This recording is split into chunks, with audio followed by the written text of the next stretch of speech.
José, sí, como dije ahorita de Álvaro, alguien de la casa, podía pasar tardes enteras conversando con mi padre, formado pues en muchos de los conocimientos de mi papá y en otros que él tiene y que se ha formado él mismo. José escribe teatro, es un gran ensayista. Pienso en este momento en un texto sobre Epicuro muy hermoso que está en el proyecto Ágora, de ideologías políticas, y trabajos muy lindos. Y pues mi padre podía conversar de ingeniería hidráulica pues a fondo con José. Es una gran persona y pues no quiero decir mucho más, yo creo que ya lo verán. Buenas tardes. Primero quiero pues agradecer a Nico, a Marina, a la familia de Jorge por haberme invitado. Y también quiero agradecer pues la presencia de todos ustedes acá. Quise hablar o quiero hablar pues de el trabajo de Jorge Alberto en mecánica de fluidos, y para eso un poco me justifico. Fui alumno de Jorge en el primer curso de mecánica de fluidos que él tuvo en la Facultad de Minas. También fui alumno de Jorge Alberto en el primer curso de mecánica de fluidos 2 en la Facultad de Minas y en el primer curso de hidráulica, etcétera, etcétera, etcétera. Y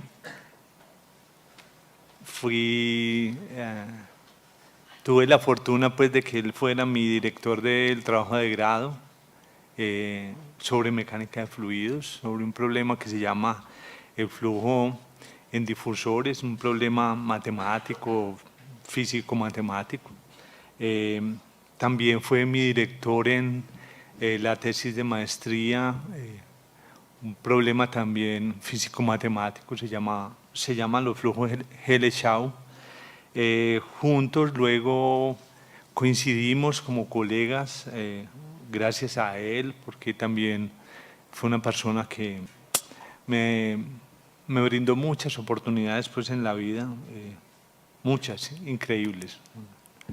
No soy capaz de contar cuántas.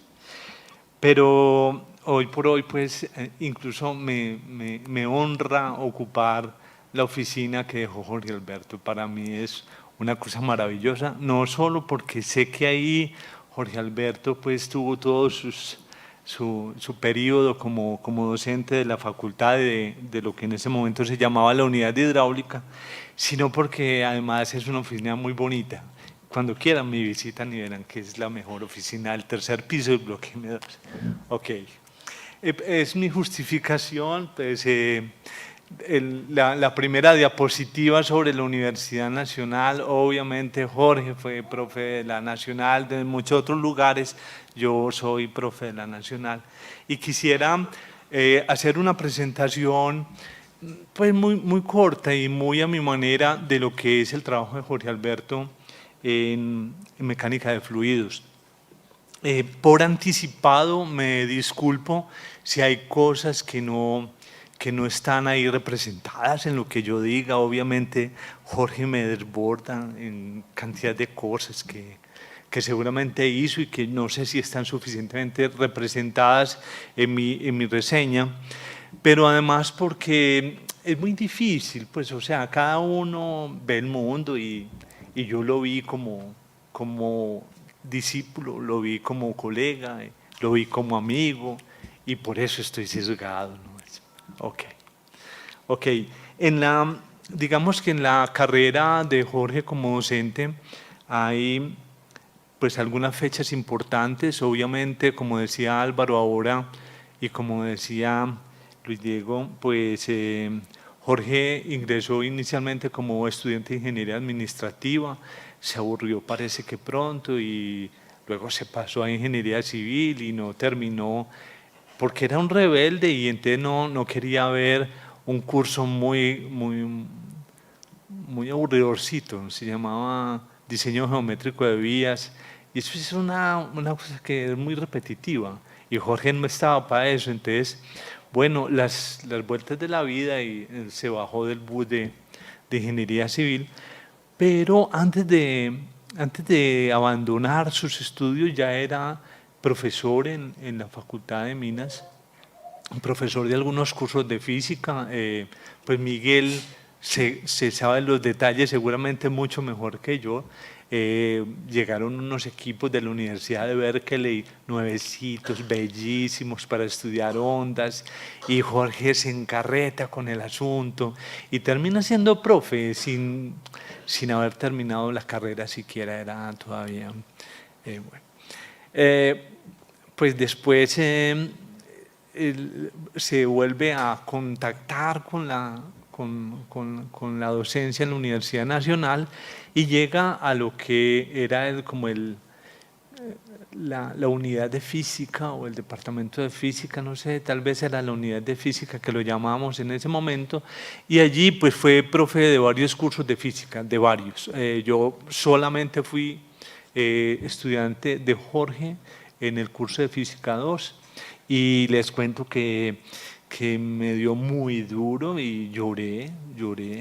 Una vez lloré solo y desconsoladamente porque sentía que esa vaina de el movimiento de los planetas y las ecuaciones de Jorge,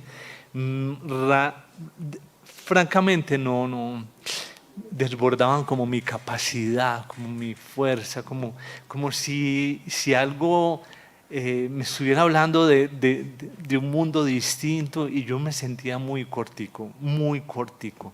Me sentí así chiquitico, como Peralta en el cuento de A la diestra de los padres de Carrasquilla. Bueno, por eso entiendo a Peralta. Y a pesar de eso, pues... y por culpa de Jorge, entre otras cosas, pues fui otra vez estudiante de él, un curso después, en Mecánica de Fluidos 1, en un momento muy crítico en mi vida, así como ahora estaba hablando mis compañeros que precedieron, como puntos de inflexión. Yo no sé si era, pero yo trataba de hacer una inflexión, estaba hasta el copete, como se dice, mejor dicho, yo lo digo así, hasta la gorrita, de físicas y matemáticas, y venía de mi colegio donde estábamos estudiando otras cosas y leíamos y hacíamos caricaturas y eran muy necios y muy rebeldes y etcétera. Pero eso, reducir el mundo pues a física y matemática, ya me iba superando, y Jorge se rió de mí. Yo le dije, compa, es que yo quiero escribir, y me dijo, ¿y eso qué? Yo voy a ser profe de mecánica de fluidos, si quieres vas, y si quieres seguir estudiando y seguir escribiendo, lo que vos querás, pero allá te espero. Y él me dio como ese motivo adicional para seguir ahí estudiando en la Facultad de Minas y estudiando ingeniería civil. Bueno, esas son cosas que ocurren. Jorge Alberto pasó de la unidad de física a la unidad de hidráulica en 1984. En 1987 recibe el honoris causa en la Universidad Autónoma Latinoamericana, lo cual además implica como un cambio en su categoría docente, porque era apenas un instructor hasta el momento. En el año 2000 recibí un reconocimiento como profesor emérito de la Facultad de Minas y de la Universidad Nacional, y se pensiona en el año 2004. Entonces, en ese periodo, pues, hace casi todo su trabajo en mecánica de fluidos, como vamos a ver, y después del 2004 seguirá pendiente de algunos de sus temas favoritos de mecánica de fluidos, y alcanza a publicar cosas muy interesantes. Entonces, me remitiré exclusivamente, lo prometo, solamente a sus trabajos en mecánica de fluidos.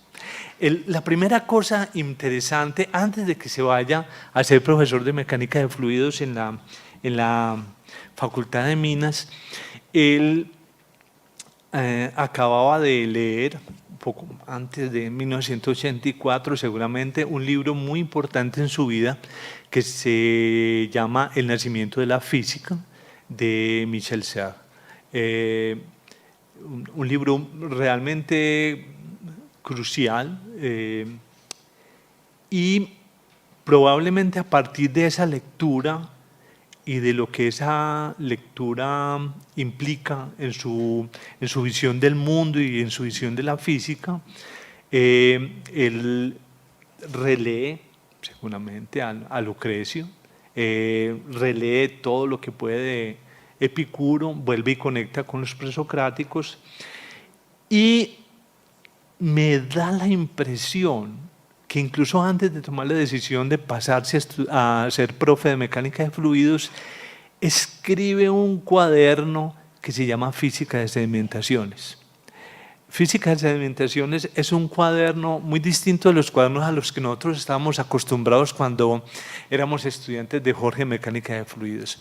Porque Física de Sedimentaciones es un cuaderno de notas muy de Jorge, al principio muy ordenado, maravilloso porque tiene cosas que después retomará pues, en el curso de Mecánica de Fluidos 1 y 2, pero este cuaderno de Física de Sedimentaciones termina un poco como ¿y qué me falta estudiar? Y tal, 2 o 3 rayitas y entonces ya no.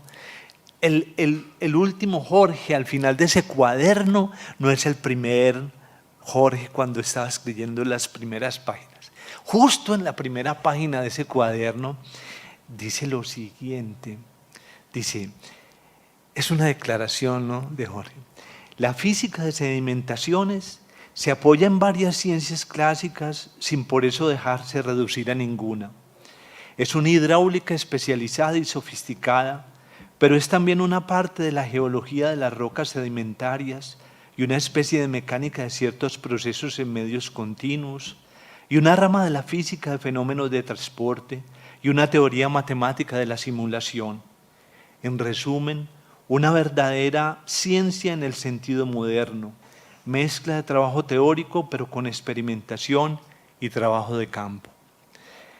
A continuación, como era usual en nuestro querido Jorge, la poesía, ¿no? Párrafo siguiente. La física de cimentaciones es la ciencia del arroyo y del lecho, del río y sus orillas, del océano y su fondo, del aire y de la arena, ciencia de cosas y paisajes verdaderos, de aguas que mojan, arrastran y labran, ciencia de los guijarros, del río turbio, de las playas del mar, ciencia del semblante sedimentario de la tierra, ciencia de los trabajos del agua y del viento. El primer párrafo es muy especial, muy especial. O sea, tengamos en cuenta que él todavía no había llegado a la Facultad de Minas como profesor de mecánica de fluidos. Pero hay unas expresiones que son casi que premonitorias del mismo Jorge, ¿no? Por ejemplo, hidráulica especializada y sofisticada. Enseguida retomo ese punto. Pero medios continuos va a ser fundamental, como voy a mostrar enseguida, esa expresión, esa área de la física, los medios continuos, los fenómenos de transporte que van a estar siempre entre sus temas favoritos, el tema de la simulación, la epistemología de Jorge. O sea, Jorge no solamente es un profe de ciencias, es un transformador de la forma como veíamos, entendíamos y practicábamos la ciencia, tanto en el laboratorio como en el campo. Y en ese sentido transformó nuestro modo de hacer experimentos, bien fuera en su garaje, en el edificio Ana María, o bien en el laboratorio de física, el 4º piso de física, o bien en el M2 en el laboratorio de hidráulica. Ok. Yo traigo a colación esto porque es que Jorge no era solamente el personaje que resolvía ecuaciones diferenciales y todo el tiempo estaba moviéndose de un lado para otro. Y hay un bellísimo soneto dedicado a Miguel. Yo no sé, Miguel, no le conozco la época, probablemente desde antes de 1984,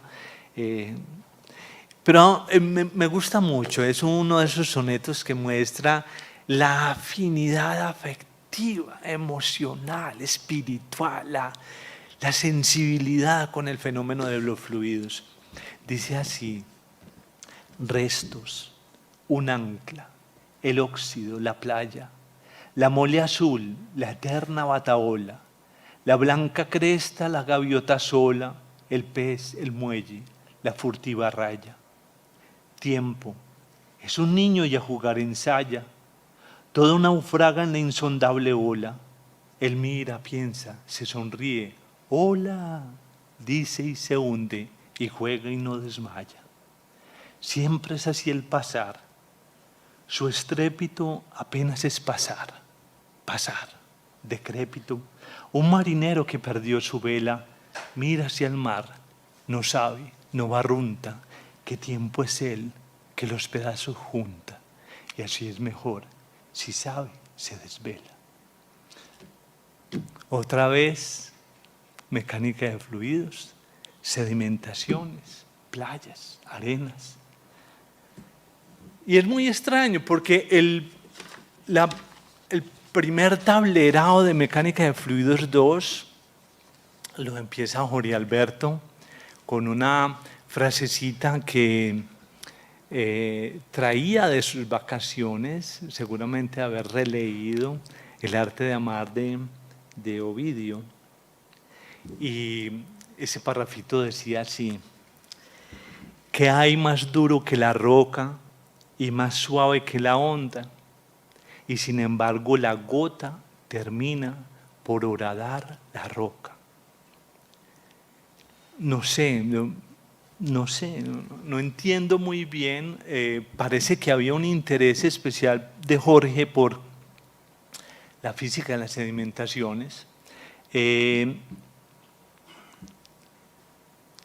No fue lo que más trabajó, la verdad. Trabajó más en otras cosas, como enseguida mostraré.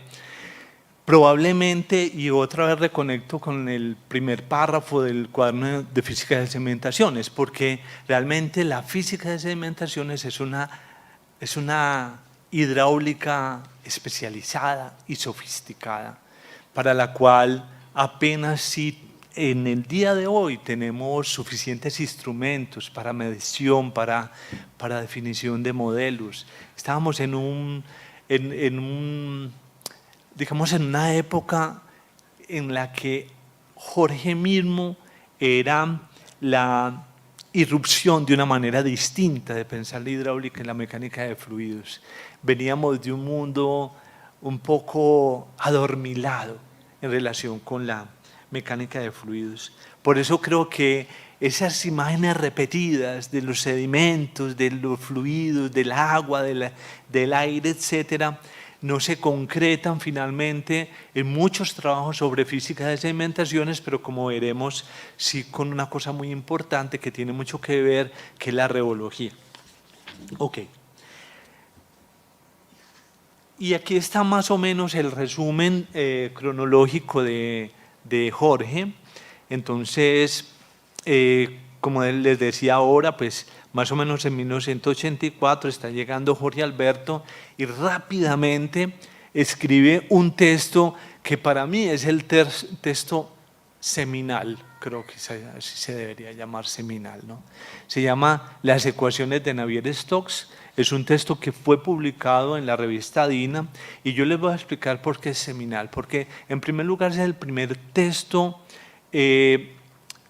acabado, finamente construido, que se publica casi que con una intención oculta y detonadora y cumple realmente ese papel detonador. Enseguida les muestro cómo.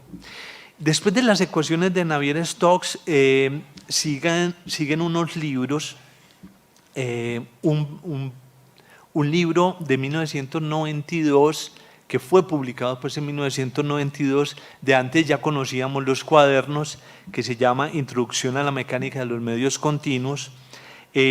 Luego un libro de reología, siguen 3 libros, o no, 2 libros de mecánica de fluidos, y finalmente, ya después de pensionado, pues publica otros 3 libros sobre principios físicos del bombeo, sobre las ondas en superficies líquidas y sobre el movimiento en medios resistivos.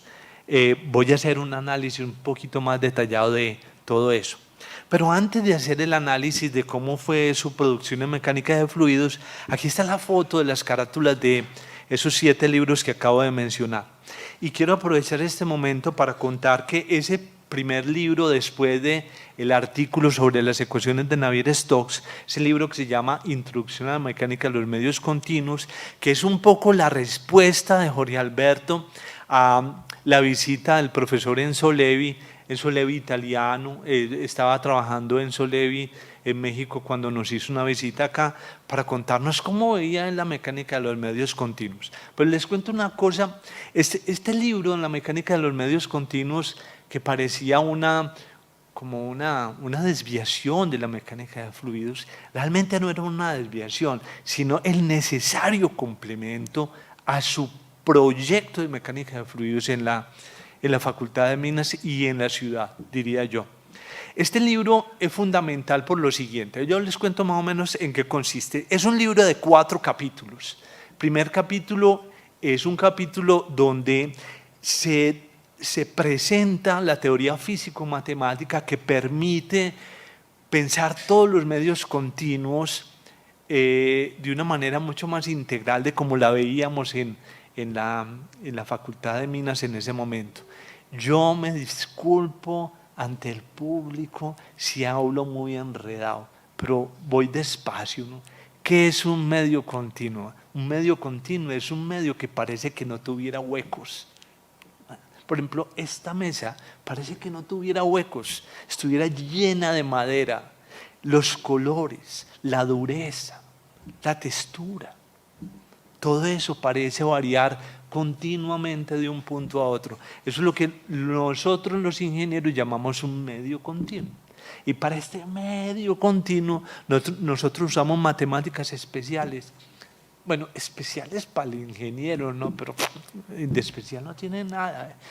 Son unas matemáticas que me permiten pensar estas cosas como si fueran campos continuamente llenos de materia. Se llama ecuaciones diferenciales, se llama cálculo integral y diferencial, etcétera, etcétera, etcétera.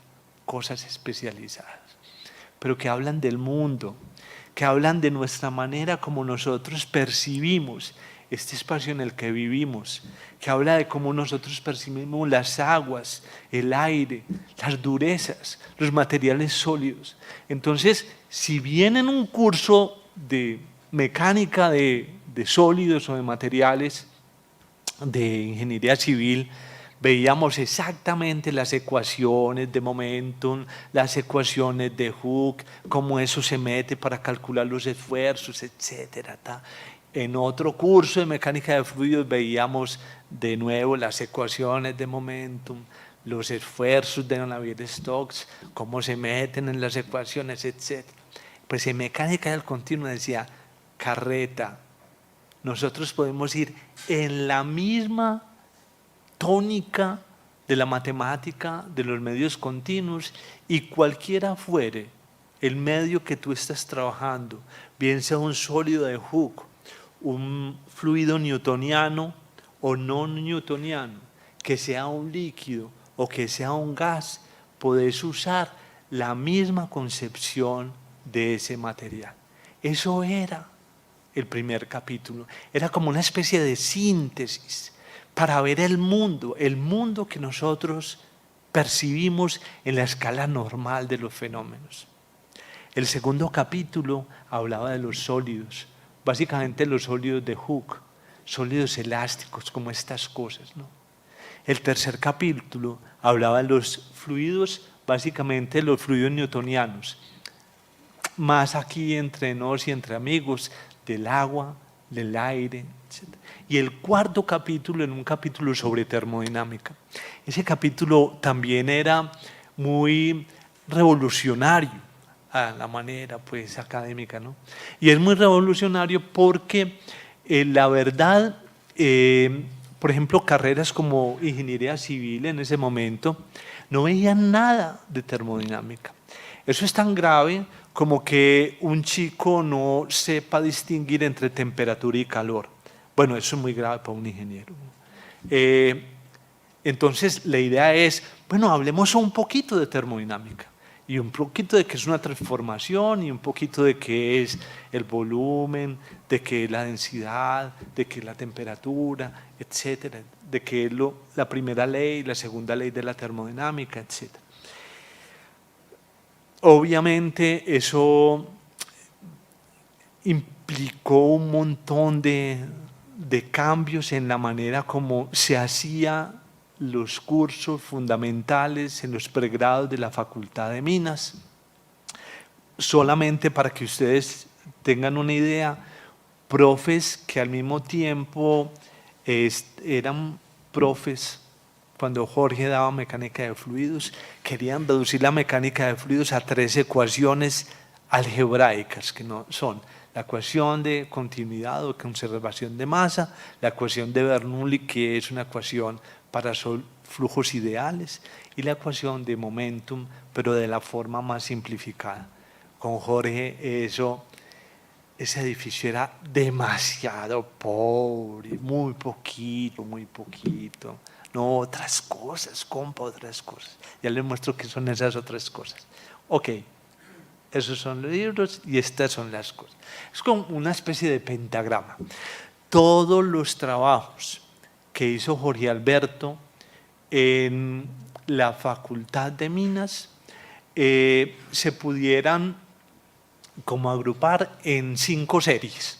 Una primera serie que llamamos las ecuaciones de Navier-Stokes, una segunda serie que llamaríamos la mecánica de fluidos, una tercera serie que le llamaríamos la hidráulica, una cuarta que se llaman ondas y resaltos y una quinta que se llamaría la reología.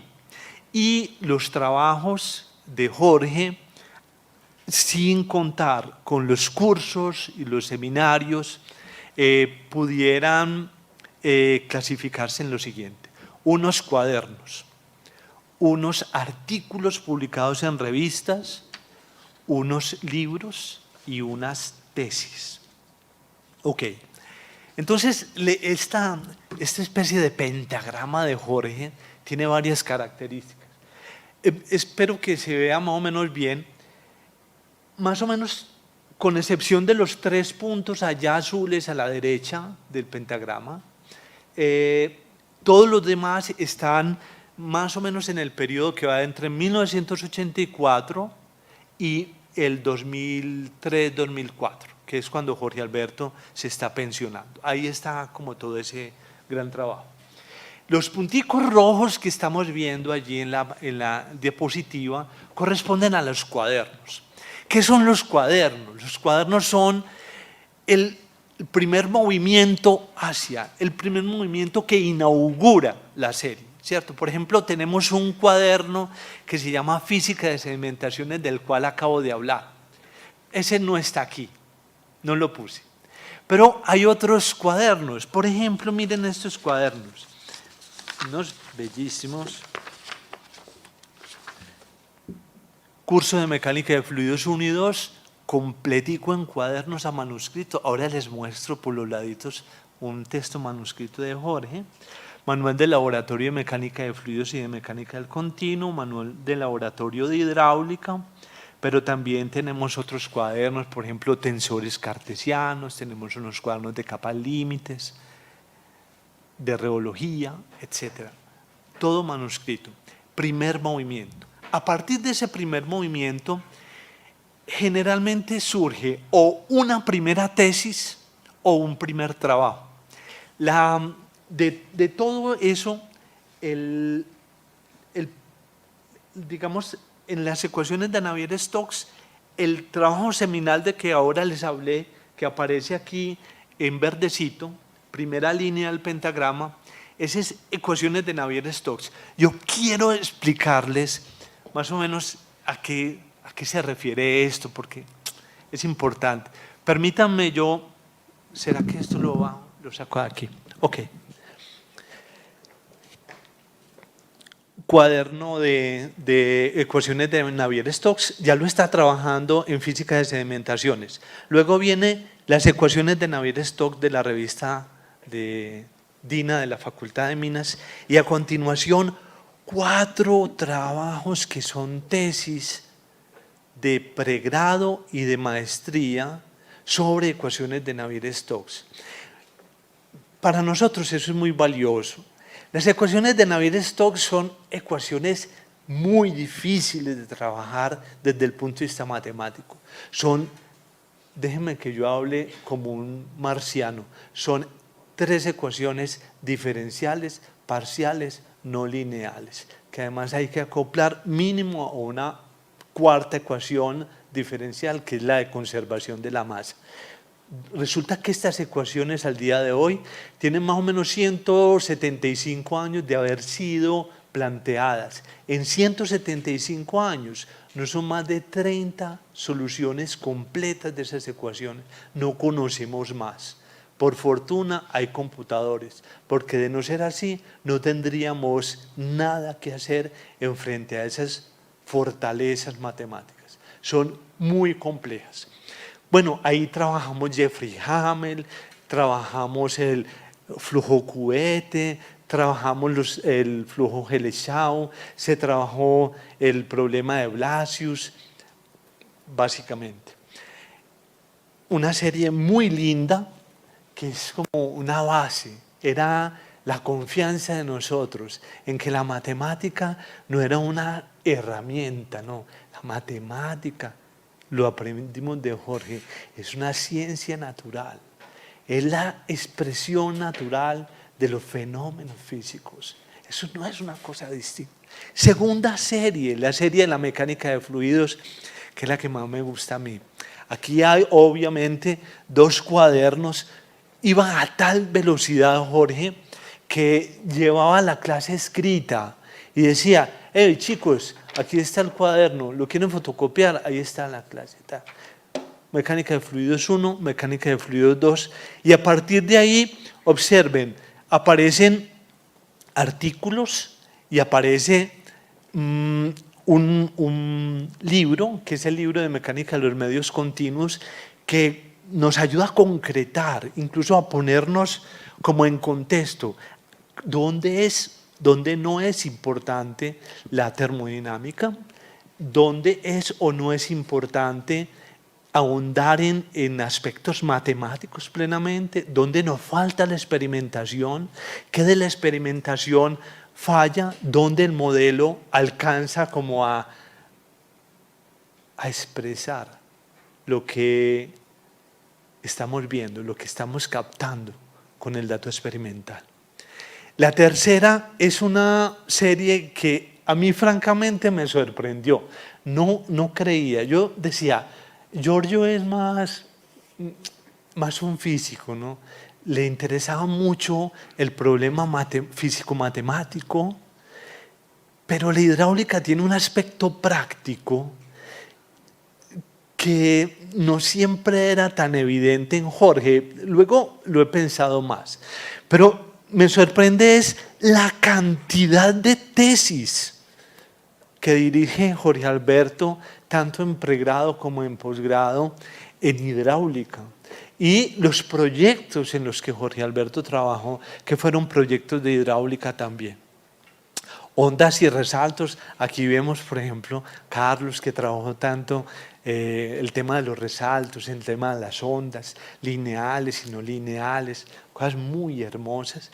Y aquí vemos cómo a veces los artículos sobre resaltos y ondas están precedidos por una tesis y posteridos también por tesis. O sea, es que las tesis anticipan, pero también son resultados de un trabajo y de unos desarrollos.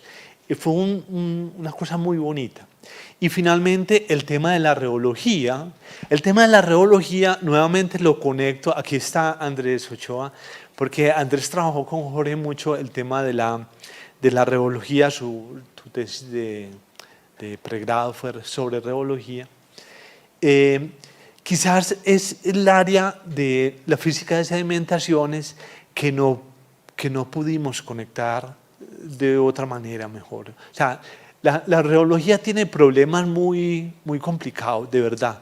Alguna vez estuve trabajando en un canal rectangular con lodos y les digo, pues estaba en Italia, ¿no?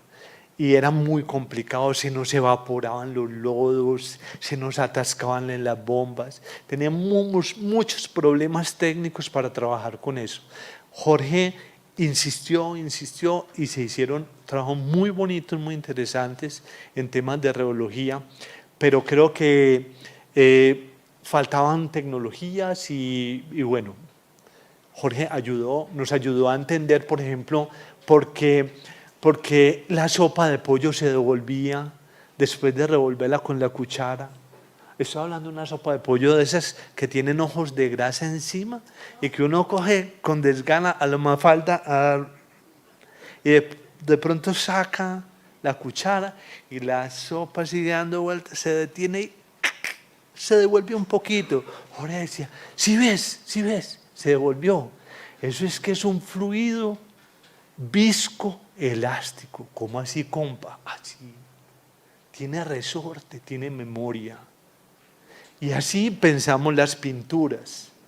Y así pensamos las gomas y los champús y las pastas, etcétera, etcétera. Una cosa maravillosa. Otro de los aspectos muy lindos de estas series es que realmente todas, con excepción de la primera, de las ecuaciones de Navier-Stokes, todas se resumen, por lo menos en los aspectos más esenciales, en un libro. Por ejemplo, mecánica de fluidos, varios libros. Está estática de los fluidos, está movimientos solidarios y cinemática, pero está también el libro de mecánica de los medios continuos, y está, permítanme, está sobre el movimiento de cuerpos en medios resistivos, que es este del 2013. Esto se los muestro, es para que vean que mientras Jorge escribía otras cosas, incluso de literatura antioqueña, estaba muy ocupado con otras y poniéndonos tareas. El fondo de esta diapositiva es un manuscrito de Jorge, esa es la letra de Jorge. Quienes no conozcan, es maravilloso. Pues de sentirse uno tentado a no poner sino la foto del manuscrito para que veamos cómo escribía él. Esos son los cuadernos, el primer movimiento de la serie. Ok. Bueno, esta es una cosa maravillosa, una foto que me encontré en un informe que hay en el Centro de Documentación del Bloque M2, donde Jorge fue profe. Estábamos trabajando por allá en el año, no sé, éramos más o menos en el 92, 93. Estamos trabajando un problema para entender los vertederos de la planta de tratamiento manantiales de Empresas Públicas de Medellín, y habíamos construido un modelo. Un modelo es como una especie de maqueta donde uno puede ir a medir directamente allá cosas. Es como el problema reducido en escala, y esa reducción de escala tiene toda una teoría matemática que es lo que nosotros llamamos el análisis dimensional.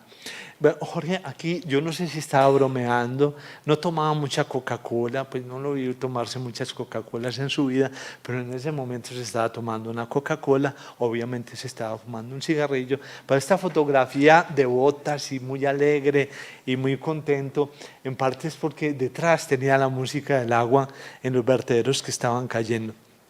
Bueno, hay una cosa muy interesante de Jorge, y que es uno de los aspectos que a mí personalmente siempre me llamó mucho la atención.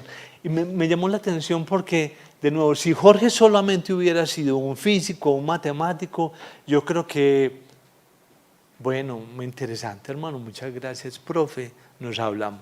Pero Jorge nos enganchó de varias maneras.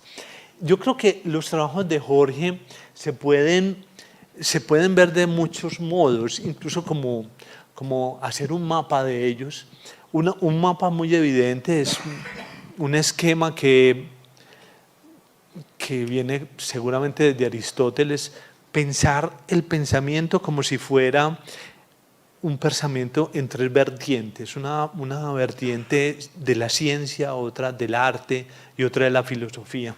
Y ahí uno puede ubicar cualquier trabajo, digamos, de pensamiento, y además ese primer esquema le puede a uno ayudar a entender a Jorge Alberto.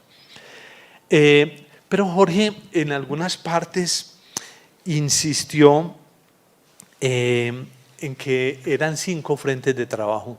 Él asumía que sus trabajos se podían reunir en un primer frente que sería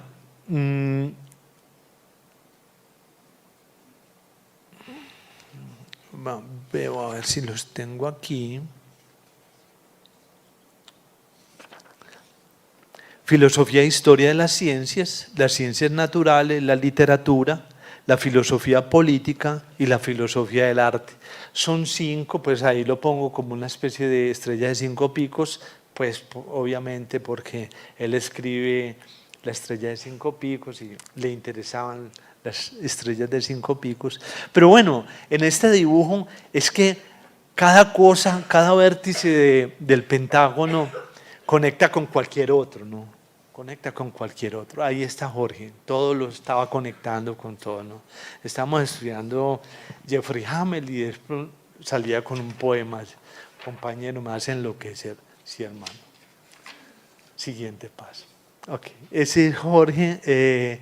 Creo que ahí hay trabajos muy bellos que muestran que hay una sensibilidad de Jorge que va mucho más allá de la mera ecuación diferencial, de la matemática, de la razón, y cosas como, por ejemplo, textos como las aguas milesias, fluidez y solidez, Galileo y Lucrecio, Sers y Lucrecio muestran que Jorge se está moviendo todo el tiempo así. A veces son textos en la intercepción, ¿cierto?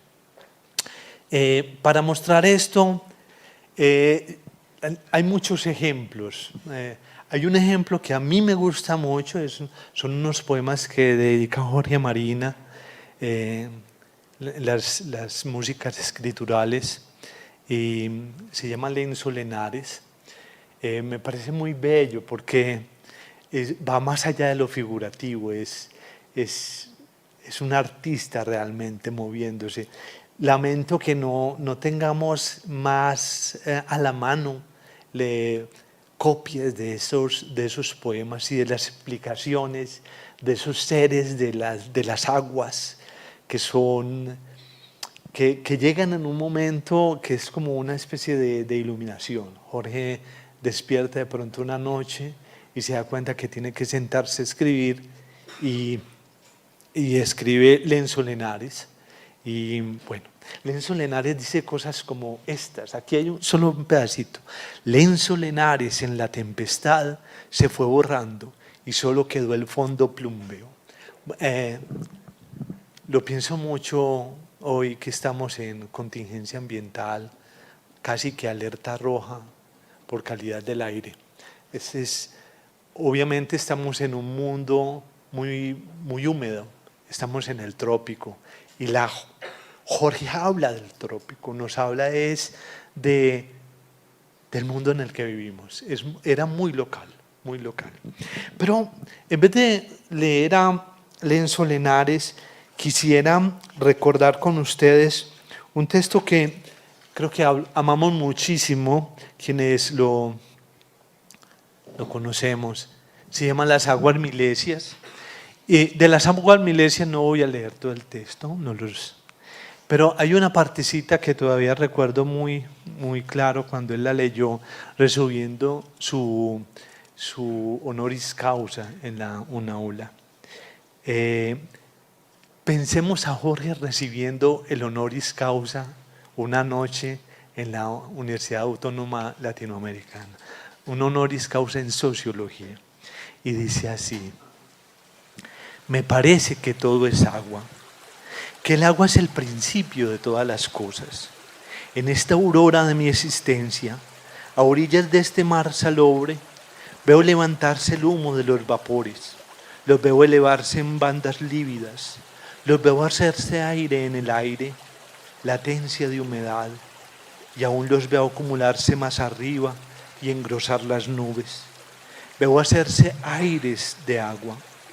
Si es hecho, veré cómo el agua se hace negra arriba entre las nubes, y veré la tempestad y el rayo refulgente entre cascar de nubes, y veré volver las aguas evapotranspiradas en ráfagas de lluvia y truenos, líneas de fuego zigzagueante, ulular de vendavales. Veré hacerse fuegos de agua. En cuanto a la metamorfosis en tierra, no comparto las lecciones de mis maestros babilónicos. No creo necesario imaginarse a Marduk tendiendo una estera sobre las aguas y acumulando después tierra. Pienso más bien en las sedimentaciones acarreadas por las aguas del Nilo hasta su delta. No es así como de aguas se hacen tierras. El agua conoce la solidez, la dureza de los cielos. ¿Por qué no podría condensarse más, amalgamarse más? Si líquida, hace lo que hace con los acantilados. Si aún las olas de este mar en calma son como dedos que escriben en las playas líneas siempre renovadas, ¿qué no hará más endurecida? Por lo menos fuerza no le falta para metamorfosear la tierra. ¿Por qué le faltaría para reintegrarla?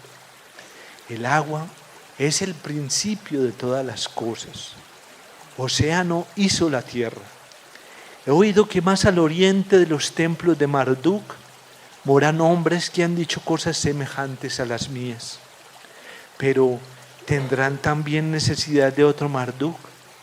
De una estera para soportar el mundo sobre las aguas. Yo solo necesito el agua y sus propiedades para concebir las cosas. Yo solo creo en el alma del océano diseminada a través de toda la creación.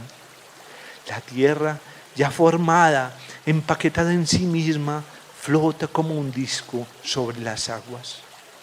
No vemos así las islas. No flota ante mis ojos Samos sobre las ondas marinas. El agua es el principio de todas las criaturas. El agua es la morada de la humedad y de humedad se nutren los vivientes. La humedad dulcifica el calor y envuelve a lo que vive. Nosotros los mortales somos peregrinos tras del agua. Una liquidez amenazante guía nuestros pasos, una liquidez inestable, a punto siempre de abandonarnos, hace que siempre en torno nuestro deba haber agua. Y si mi amigo Anaximandro tiene probado que hubo mares en lo alto de los montes, y que las criaturas del mar son anteriores a nosotros, que los seres de corteza espinosa debieron modificar su comportamiento al estallar su corteza y ser colocados en tierra, ¿cómo dudaríamos de nuestra heredad oceánica, del significado cósmico de nuestra ecuanimidad? Contemplo el mar, acecho en él, me conozco a mí mismo en el mar, venido del océano, yo, Tales de Mileto, sé que algún día volveré a él como las aguas que se evaporan para mejor llover. Ese era Jorge. Ok. Francamente, quedo en deuda. Hay una cosa que debía haber tratado, que no tuve tiempo suficiente para preparar y que por tanto me dediqué a estas diatribas. Pero ese ¿de qué tipo de ciencia estaba hablando Jorge? O sea, hay toda una epistemología de Jorge que va a ser necesario estudiar con mayor detalle en todos sus trabajos. Yo invitaría a todos los que fuimos discípulos de él que tratáramos de pensar qué era lo que él estaba experimentando. Nos enseñó a estar en el laboratorio, a ser respetuosos con el dato natural. Nos enseñó a ser finos en el cálculo de los errores. Nos enseñó a estar atentos. Pero nos enseñó la sensibilidad ante la naturaleza. Eso es una cosa muy importante. Jorge no fue simplemente un científico. De hecho, yo creo que no fue un científico. Casi todo su trabajo lo realizó siendo muy consciente de su labor como maestro y como escritor. No le preocupaba demasiado, yo diría que más bien muy poco, escribir en revistas internacionales, sacar puntos, de verdad que no. Lo recuerdo como un profe, de verdad, todo el tiempo, trabajando incansable, pero con una alegría y con una confianza de que es que eso era lo que había que hacer. Y creo que eso es lo que hay que hacer y que hay que volver a retomar esa propuesta de no dejarnos encasillar en los cánones de la ciencia, digamos que se nos vende, ¿no? Hay que ser, sí, científico, pero también poeta como él, y también hay que intentar la filosofía, porque nos hace mucha falta. Quisiera, eso sí, terminar esta intervención leyendo la última partecita de las aguas milesias, que se titula La razón de las cosas, es muy corto. Dice: los presocráticos demuestran por su vida y por sus obras, en la anécdota y en el aforismo, que, al menos para ellos, llegar a la filosofía supone haber llegado ya a la filosofía de la naturaleza. Pero no se quiere atender esa lección. Nietzsche es solo un gran ejemplo de esa desatención, pese a que tal vez esté en juego la salud de la filosofía. Sin la ciencia de la naturaleza, sin la objeción de los objetos naturales, la filosofía se parece a un ciego gritando que la luz no existe. Gracias.